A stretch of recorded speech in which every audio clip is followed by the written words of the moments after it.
ხალხი, რომელსაც დასავლეთის იმედი გაქვთ, რომ რუსეთისგან დაგვიცავს, უნდა ერთ უცნაურ რეალობას ან დარჩათ მარტო და გააცნობიეროთ ერთი რაღაცა მნიშვნელოვანი, რომ რეალურად დასავლეთი ხა თქვენ ბიძინასგან აღარ გიცავთ.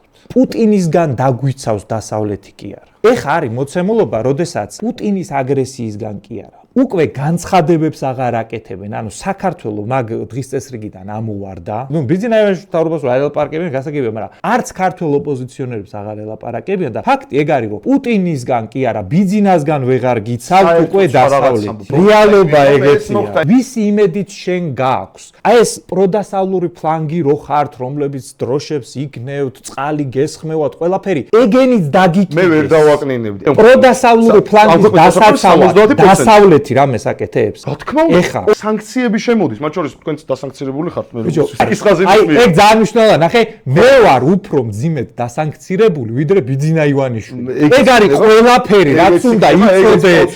აი, იქნება როგორ ხდება, იცი?